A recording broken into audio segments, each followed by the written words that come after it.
The Army today is a sophisticated group of brave soldiers who defend the United States of America every day. One man revolutionized a course of instruction for young infantry officers and soldiers that would prove successful on the battlefield. That man was George Catlett Marshall, the determined master strategist. George Marshall was very interesting in that he was able to overcome a number of hurdles and obstacles in his life. George Catlett Marshall Jr. was born on December 31st, 1880 in Uniontown, Pennsylvania. In the 1880s, life was simple and travel was still primitive.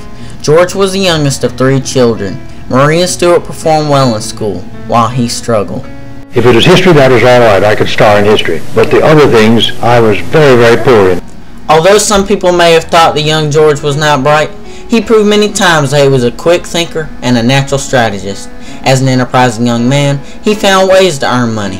One of his businesses involved a ferry boat. However, sometimes things would backfire, like the day a group of girl passengers refused to surrender their tickets as payment. Here he tells his story. And here I was with the girls in this flatboat all cheering at me, and with my engineer and boom companion laughing at me, and I was stuck. Just then my eye fastened on a cork in the floor of the boat, which we utilized in draining it.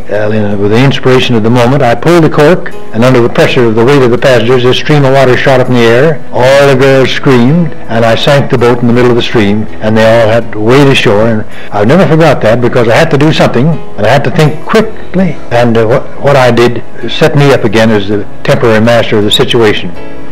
When it came time for George to go to college, he overheard his brother, Stuart, begging his mother not to send George to Virginia Military Institute, where he had successfully graduated. Stuart was afraid that George would be an embarrassment to the family name. Upon hearing this conversation, George was more determined to attend VMI, and in the fall of 1897, he enrolled there. Life on campus was stern. Cadets marched everywhere. Many cadets thought George would never make a soldier. Like other young cadets, he had to endure hazing. One evening, he was required to squat over a naked bayonet as a test of endurance. He slipped and the bayonet gashed his buttocks. He barely escaped serious injury. Because of his code of silence about the bayonet incident, George earned the respect of his fellow cadets. Later, Marshall said about his time at VMI, "I tried very hard. I was exacting all my military duties, and I was gradually developing in authority." By solid recommendation of his tactical officers, George was named first captain for his final year. In his words, he said, "What I learned at VMI was self-control, discipline, so that it was ground in. I learned also the problem of managing men."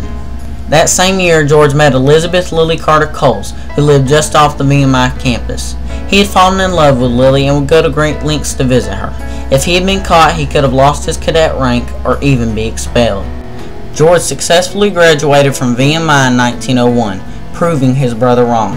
Now he was determined to get commissioned in the Army. His determination paid off after several months of pursuing this goal.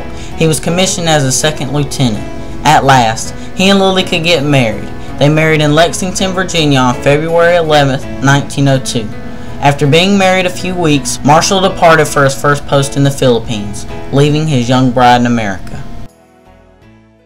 As a young officer in the Philippines, George further developed his leadership and planning abilities. From 1906 to 1908, he was a student in the Army Service Schools at Fort Leavenworth, Kansas. With sheer determination and exceptional instructors, Lieutenant Marshall began to excel academically. He graduated at the top of his class and continued there as an instructor for the next 2 years. He said, "I finally got into the habit of study and learned how to learn." In April of 1917, the United States entered in World War I. Marshall was among the first convoy of troops to arrive in France. Lieutenant Marshall was trained in modern-day warfare and had the role as a planner of both training and operations. The United States Army was small at the time, and citizens joined the Army as their patriotic duty. However, their training was quick and did not emphasize the realistic consequences of war in the trenches. Deaths were numerous due to inadequate training. Marshall was then transferred to the American Expeditionary Forces headquarters, where he assisted in the planning of major offensives that helped bring the war to an end in 1918. He had something that few other officers in the new American Army had, and that was the ability to plan. One of Marshall's most famous plans was the Meuse-Argonne offensive, where he successfully moved 220,000 men out of the front line and brought in 600,000 soldiers, all under the cover of darkness to maintain secrecy. In 1919, Marshall became an aide-de-camp to General Pershing. He worked with Pershing for 5 years. During this time, he met many dignitaries, which improved his global perspective. Throughout his career, Marshall was praised for his exceptional qualities of leadership. General Pershing called Marshall a very exceptional man and urged that he should be made a general officer as soon as eligible. However, promotion was slow, especially during peacetime. In 1924, Marshall was assigned to the 15th Infantry in Tientsin, China. While there, he was able to enjoy hunting and horseback riding. He also learned to speak Chinese. In 1927, Lieutenant Colonel Marshall was assigned to teach at the Army War College. Now he and Lily were going to be together after being separated for many years throughout his career. Unfortunately, shortly after they reunited, Lily passed away. Marshall was devastated. He had spent his adult life happily married to Lily. Now she was gone. Instead of staying at the War College, he decided he needed a change in post. Late in 1927, Colonel Marshall selected Fort Benning, Georgia. As the assistant commandant at Fort Benning, he was in charge of the infantry school's educational program. Marshall was determined that Fort Benning would give the Army quick-thinking, inventive, and practical soldiers. He made his educational strategy abundantly clear. We must develop a technique and method so simple and brief that the citizen officer of good common sense can readily grasp the idea. His vision for change came out of his experience in World War I. Marshall was shocked by America's unpreparedness, and he never wanted that to occur again. When Colonel Marshall first arrived, the instruction at the infantry school was artificial. Many tactical problems were predictable. Colonel Marshall then decreed that school lectures were no longer to be read to the students. He also refused to allow instructors to bring their notes to class. For tactical problems, accurate maps were replaced with incomplete or outdated ones. On occasion, no maps were allowed at all. Marshall insisted his men be schooled to make decisions with incomplete information. This would simulate the situations that a soldier would face in wartime. Marshall loved horseback riding. On occasion, he would take officers on a cross-country course, and at the end he would evaluate them by making them draw a map of the terrain they crossed. Colonel Marshall also had the privilege of selecting his instructors.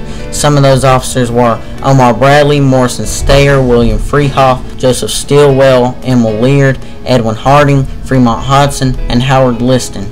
To improve instruction, Marshall selected Lieutenant Colonel M.C. Stayer to simplify the instruction of the general supply system. He appointed Major Omar Bradley to demonstrate how to simplify instruction of weapon use. He chose Major Edwin F. Harding to develop tactical problems that would convey a lesson for the officer who had only imagined what combat must be like.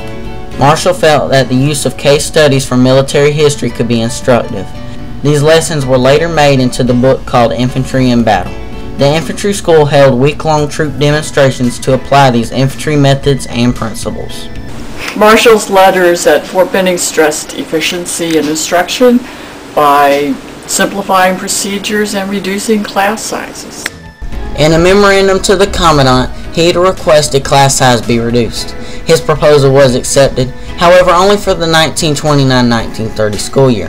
In 1929, Marshall met Catherine Tupper Brown, a widow with 3 children. They had fallen in love and married on October 15, 1930. He now had a ready-made family. Back in those days, black and white soldiers were segregated. When a petition was circulated to have 2 black officers removed from Benning's training, Marshall was dismayed and denied the request. The 2 officers remained, something unheard of at the time. By 1931, Marshall had to have duty with troops, so he was theoretically attached to the 24th Infantry as second in command.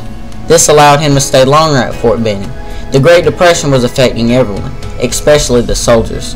Marshall was supportive of officers getting more pay, which affected their morale. Morale was everything to him. Marshall supported all activities that were for the betterment of living and working conditions of the soldiers and their wives. In 1932, Marshall was being transferred to another post. George C. Marshall had spent almost 5 years as assistant commandant, longer than any other.